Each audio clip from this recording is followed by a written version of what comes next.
What's up, YouTube? This is Harper with Community First. ADOS, American Descendants of Slavery, and how they and we do not care about party. You see, the Democrats has been doing something for many years that's quite interesting. They try to charm their way toward you, which a lot of parties do, to get your vote and say, okay, well, we leaning toward your characteristics, what you might do to get your vote. We have come to learn that is very defensive. And I'll tell you the truth. I left the Democrat Party probably 2 years ago. I just got tired of the lies. I started seeing behind the smoke screen, started looking up stuff, people's agenda, who they really are, what's going on, and this and that. And a lot of people who have their main argument concerning Democrats is that the president is racist. Who cares if the president is racist? That has so little to do with business. Okay, we're not going about what's in somebody's heart or what they're projecting to say this in their heart. It's a cool thing when people have a right, the agenda, the right heart, the right community values running inside their intellect. Okay, that's a cool thing. But this is not what this is about. This is business. Okay, so we don't care if the president is pertaining to race or he's a white man. Okay, but wait a minute. Let's retract. The president did make some arrangements that was alignment with Black Americans' existence. He really did. So for you to throw anybody in our face, Kamala Harris, all these people, Cory Booker, whoever, we're looking at it like, okay, she smoked a blunt, she smoked a joint. So what? That has nothing to do with. Actually, that's offensive. You know how many Black people who don't smoke weed? I mean, we may be 420 friendly. I mean, we're having a party. Okay, it's legal in the state. Y'all sit around. I like the way it smells. Okay, go ahead. Or some who have retired from it. And if you don't matter, if you some who do, so what? Just because you do that doesn't mean you're not intelligent enough to know what the Democratic Party is trying to project on us. Okay, we don't care about that. What we want is what belongs to us and we have been denied in terms of law, in terms of our constitutional rights, in terms of us being on status and on board as Americans. I mean, to really be an American, you have to have wealth, economic wealth, because it's already generated in our society. The same problems that the same problems that a third world country has is not the same problem that a first world country has. We are a first world country. Every group here is in the pot of wealth. This is what we are. This is how we exist. We're rich. Say, for instance, if I'm in a family and that family have $4 billion and I'm the only person that's worth $5,000 and I actually live in that family with them on their enclaves, on their compound, and I'm only worth so much money, how is that even right? I probably could sue the family, especially if I'm a direct descendant of the family. I could sue them, right? Hey, subscriber, I could sue them. So that's not even right. So then that's what we're talking about. We have to do things the right way in terms of business and economic wealth, in terms of what's owed to us, what's definitely owed. So we got these enclaves of other people that are reigning in success and constantly shooting out. Well, we don't want what you got. When we did what we did, well, first and foremost, for you to be here in our environment, as where the milk and honey is flowing as pertains to a community or a nation, you're already getting it. A lot of you that are considered to be, I guess, a minority or different things like that, you already, are benefiting from affirmative actions. And if you're poor and unskilled, you're getting welfare. So the structure and the bones that built this country, you're enjoying the pursuit of happiness here. And you are presumptuous to think that it's not because of our great lineage who built this nation. Hey, brother, it's good to see you from my subscriber. People are doing the work. We are doing the work, and I'm excited about it. So I'm very excited about it. They don't know the reason my excitement is raining through in my little tiny office here outside my home. I am so excited because I understand. We are inside the jurisdiction of our demands, and we are excited about this. And a lot of people think that ADOS is just about reparations. No, ADOS is about laws, integrity, prestige, economic value, business camaraderie, and community exchange. We understand the science of having the tools and tangibles. It's not just about, oh, we want our money. Everybody get their money. Let's run to the mall. No, that's not what this is about. But if we choose to go to the mall, we do need an outing, right? Every other group's get an outing, right? So how are you going to tell us how to spend? Okay, if you want to jump on board to become some kind of great person where you can help and do this and that, okay, we like stuff like that. People like help, right? That's right. I'm outside doing the help them. We love help. So we need other people. But we're not going to let you come and try to dismantle our cause with your rude and benign tone of rhetoric that's not really sincere and all of this kind of stuff. That is time out for that. And as this sister and one of my subscribers stated, yes, I'm out here in North Georgia doing the same thing. It is amazing to us how we realize a lot of us don't even know what's going on. And I called my mother and I told my mother about it, and it disheartened me, but I had to keep moving. She said, Carrie, there's a lot of Black people that's underskilled, don't even know what reparations is. And she does because she's educated. So people are really understanding, they're jumping on board, but Black people are in fear. They're afraid. We never knew what community was. We every time we pushed toward it, we got pushed back in militant force. So really didn't never know, and we couldn't embrace ourselves as a nation simply because the law had been broken. The humanitarian crime, first, of denying the rights of freed slaves in terms of our constitutional rights. In terms of that alone, saying the 40 acres and the mule is a plenty. If we had if the United States would abide by the law and would have given us what we were owed to, we would collectively be a wealthy people. Because it would have reigned success, and we would have had a camaraderie of wealth, and we would have property to share. And the reflection of ourselves as though we are a successful people and not being degenerates or being a product of whatever that you project on us, because considerably we had no economic wealth, no value in community. So we were just working for other people, trying to make it, not really reflecting as a person that has something to offer themselves collectively. I mean, it has nothing to do with either one of us putting ourselves up in our own personal regime or me becoming a doctor or a lawyer. I have to reflect in community. And the reason I can talk about these things is because I'm a direct descendant of slaves. See, that's why I can speak on that. I have that privilege. I have that birthright, you see. A lot of people talking about this stuff, they don't even have their birthright to even talk about it. They don't have that. They just want to project their ideas and create their own analysis, which are mostly immigrants, because we're going to have to deal with the allies of American citizens, which are the powers that be. We already been dealing with them. Y'all cannot scare us by talking about Trump as racist. That's so beneath our talking points. We don't concern ourselves. We're talking about business and what we need to do collectively as in terms of law.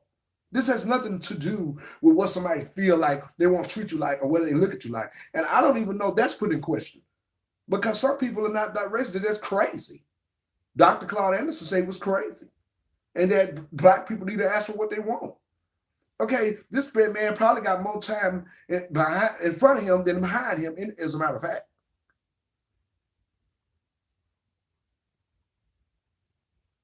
My sister speaking here, and she says, brother, it's so deep even having money won't fix it. Exactly. We have and whose system that doesn't teach the masses, that's right, how to respect us. Exactly.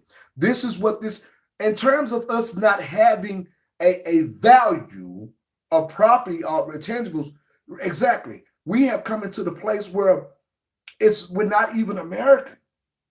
I mean, collectively as a group, it's not about that. It's not about us just having money. It's about the constitutional rights and the laws of us being able to come into the development of growth as self-growth and respect. And the masses have to know our voice. Amen. You know what? The masses do need to know our voices. And it starts by right now. We're on the YouTube channels right now so they can see us, so they can understand us.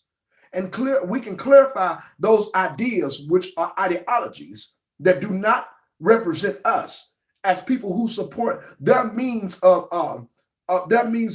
transportation, their means of success, patronizing their idea of success inside a place they don't even belong to. And then they come and they try. So this is what's going on. And I think a lot of them are shocked and surprised. And we have to know that white people, that American are our allies. I mean, we're not stupid. This is not the 65 movements during Martin Luther King Jr.'s regime. And the immigrants, you need to be glad we had that regime, because that's when we fought for immigration. But then you guys who don't have a lot of awareness and knowledge sit back and do derogatory exchanges concerning us, especially on YouTube and across the board, and in business and in community exchange, where we're patronizing businesses that you have us surrounding Black people communities that could be restaurants, nail shops, gas stations, liquor stores, and you say we hate you? No, we've dealt with the fact that everybody else has been able to get some of the pursuit of happiness in percentage, to be on the charts above the average economic wealth of Black people. So if we hated you, you wouldn't be here.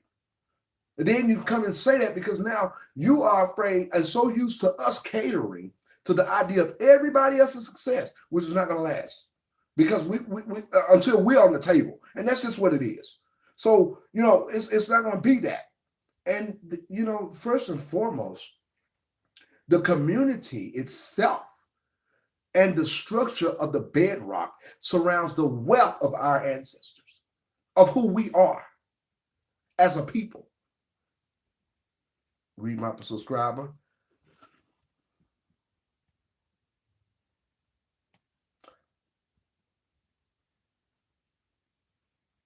That's right. I'm going to say this right here. It is so ironic that as we talk about this, as we go forth with this, and first I want to give kudos to Dr. Yvette Carnell and Antonio Moore. There was someone else who initiated the idea, but these are the people who are basically leaders concerning this element, but they don't want to be in the recognition of something high and mighty. They understand the grassroots. They understand we as a community, us as professionals coming into a snowball to announce ourselves, because we know that this is a humanitarian crime and it is a crisis among us. And I'm thankful for that right now. And, there hasn't been a lot of white people that are opposing to this. It's been immigration and people who look like us that are not us. It is a big concern that we got politics and people who work in communications and CNN whose ancestors are Haitian and from Nigeria. Barack Obama was not an American descendant of slavery. His mother was white and his daddy was from Nigeria. He spent a lot of time with his grandfather, which was his mother's father. Barack Obama, we voted him in twice. And we tried to figure out, why is he giving DACA in illegal immigration and not trying to refer to his own people in a respect with a beautiful, educated, sophisticated analysis? We were counting on him. Why is he doing that? Why? Because his daddy is from Nigeria. Why would he be against illegal immigration or immigration? Why is Roland Martin running around his platform trying to get a slave catcher, talking about he for reparations? Because his parents is from Haiti. Joy Reid, same thing. Angela Rye, same thing. Now I got my subscribers saying I'm going to read it. I'm going to be real. It's been the quite white people in power, or our own so-called rappers and athletes and so-called ballers. Okay. You know what? I'm going to let you, I like talking to my subscribers. White people are in the power and authority who have allowed this to happen. These are the people who are in power, which hold wealth that we brought as their grandparents. We were in captivity with them, and now they enjoy the wealth. And they can act in racist matters if they choose to. And a lot of them do choose to. And as far as us as becoming ballers and athletes and rappers and different things like that, or entertainers and everything like that, we are in those lights. However, collectively, we are not CEOs in that place. We entertain it and patronize it. so that it gains wealth. And a lot of people that are rich, as I stated on one of my other videos, are not wealthy. They have some of us that are rich don't even have community. We have to lean to their community now because we're on a higher status and we get diluted and bought and paid for. Because a lot of the rappers, even I know a rapper that is trying to come back on some of their rhetoric that is coming into the community that is poisonous, that our children are emulating, can't pull back because they're in contract. And these are the Jews and whites getting paid from it. But they being silent if it's at it would be making moves. Look at you hot, rich, and wealthy. It's a spirit thing. Yes, I understand what you're saying. And that's what I tell you. They act like it's not touching them. They're in a certain place, but it is. You ever seen D.L. Hughley, anybody? And I don't care about party because I'm an independent. I'm not going to just be no fool and follow people. But they're acting like it doesn't touch them, but it does. Oprah Winfrey down here campaigning in Georgia for Stacey Abrams, which she was promoting illegal immigration, which that was a bitch controversy. And I knew nothing about Brian Kemp, but I did know he was against immigration and he wanted to use mandatory E-Verify, which would keep them from reigning in success illegally off our tax dollars. And Stacey Abrams is out there as a black woman saying, the undocumented, so she can get a seat in government. And it was deplorable. And I'm looking at my sister because she looked like people in my family, and I'm like, I can't really vote for her because of my knowledge. She's not for us. She's just trying to get a seat in government. Elizabeth Warren was one of the funders of her campaign, which she's for immigration. And these people come in here and they don't, and she's the one saying that right now, when we talk about reparations concerning black people as a community and business, in terms of law, she's trying to bring up other groups. Now, she's the one funding the black woman campaign. See, this is how we're being bought and sold. We don't understand it. First, we have to go, like Carnell said, Yvette Carnell said, we have to take this by steps. And I revere people that are in leadership, even though I have my own analysis. We have to take our time step by step and create a desire to beat each other, a desire to be in some place. Everything we had as this light is a fixture to this room. It represents the whole room, the integrity of the room. Everything we had as a fixture was dismantled. Our leaders were destroyed. Our neighborhood's Rosewood was bombed from the air. So whatever we can surround ourselves around had been tortured and everything like that. So we have had hardship concerning the law. And then we never got what we were supposed to get in terms of the law, in terms of the and as it pertains to our rights, humanitarian rights. This is what this is about.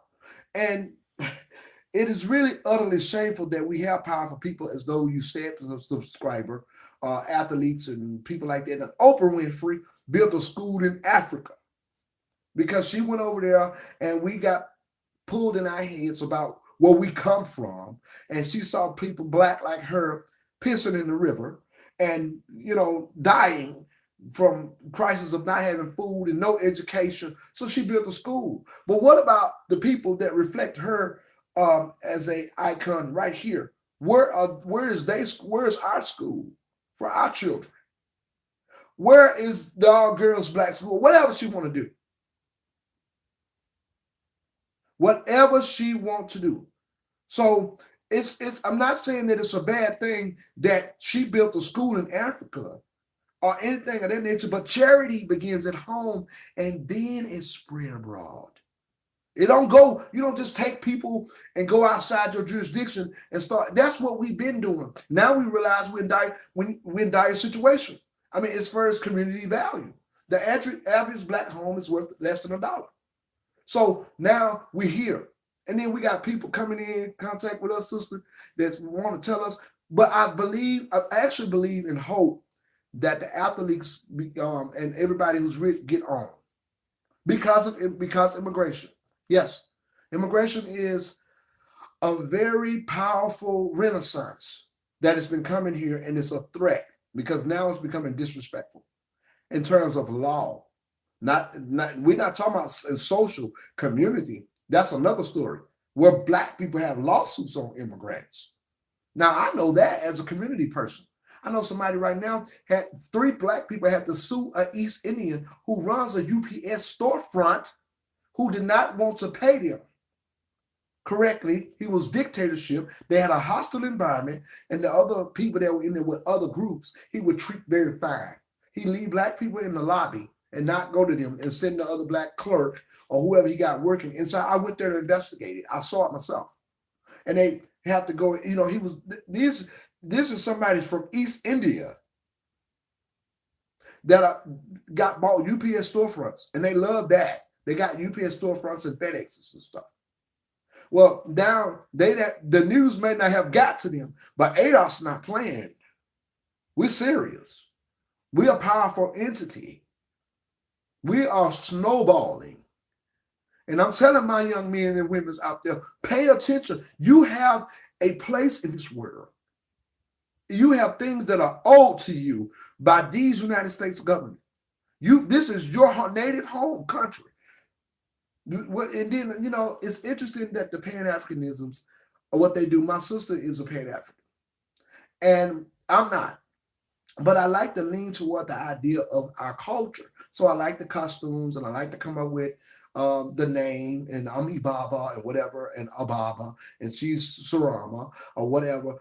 However, we cannot put the idea of being Pan-African over our concerns and values here as in business, as United States citizens, as Americans, because that's who we are. We are Americans. If you go to that African embassy and try to get inside of it and tell them, well, I was kidnapped from my homeland. I don't know my tribes. Of course, I'm documented slave. The place where I live see me as 3/5 of a human. I want to come back home. They will laugh you out that embassy because you're not African. So this is what is going on inside of our jurisdiction. And it's a deplorable mess. And before we go any further, we are going to state our cause and our demands. We're not giving up.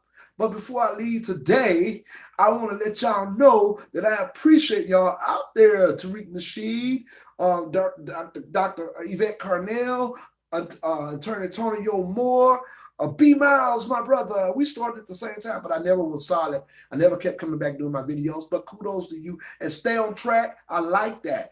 All of you beautiful people out there that are community, I'm following around. We have a beautiful prestige, a beautiful intelligence, and a beautiful analysis. These are facts upon what our causes as community.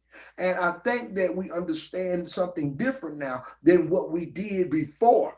And Brother T. West, I respect you. You are elder. So I think, I do. But I think what we have to do is realize that we know something different than we knew then. We know how to approach the situation on a different level. That's what we intend to do.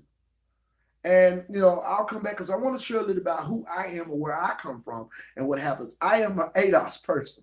Of course, I'm descendants of slavery. Really, I am. I heard the stories. We sat around the Indian style and listened to the cringing stories of slavery. And then we had to do reports in school, and when it came into Black history, all throughout the churches and our religious grounds. Then we had to realize that we were redlined and that the laws were never changed for us. The laws that were changed for us, we never got our property. Who does that? Everybody else got their property. Y'all meet us on the pole and at the panel so that y'all can exchange on this so we can get on with our lives and put Black people in a protected class. And I want to not pay taxes for a certain amount of years due to my humanitarian crisis that happened to my family, due to the fact that we were inbred, due to the fact that slavery took people out of the mother's wombs to be put to work, due to the fact that we had to be brutalized for hundreds of years and redline and deny success and deny what we have been owed to in terms of law. You're going to correct that, United States government. You're going to correct that. Elizabeth Warren, we have no time to talk about Indians. They got what they needed. Now, you can pop that up later. You need to put Black people in documentation on the board, on the document as political existence, as far as economic wealth. And as it pertains to us, as we can protect ourselves in terms of finance, in terms of community value. That's what we're going to do. And we're going to be in a place where we'll be a protected class due to the hardship of slavery and everything that came out of it, due to the hardship of redlining and laws that were never expounded and exchanged on against us as our humanitarian crime, against us as humans, our humanitarian rights. So let's get that done first, and then we can go to the next level. And I encourage famous people, athletes, come on, get on board. T.I., you talk about everything else. We need you to come to ADOS then and talk about that. Come on now. We need you. Come on, all y'all together. I mean, so if this video get around, we do need our people. One of my subscribers came up and she talked about what our entertainers and our wealthy people need to be a part of what's going on. And I think they do. ADOS forever. Join me. This is Harper. Thank you for showing me my channel. And thank you for coming back. I'll be back live in sky. Just let you know when I'm coming back. I'll be back. And next thing I'll talk about going to be just as hot and entertaining and motivated as what I'm speaking right now. Thank you for joining me. Harper with Community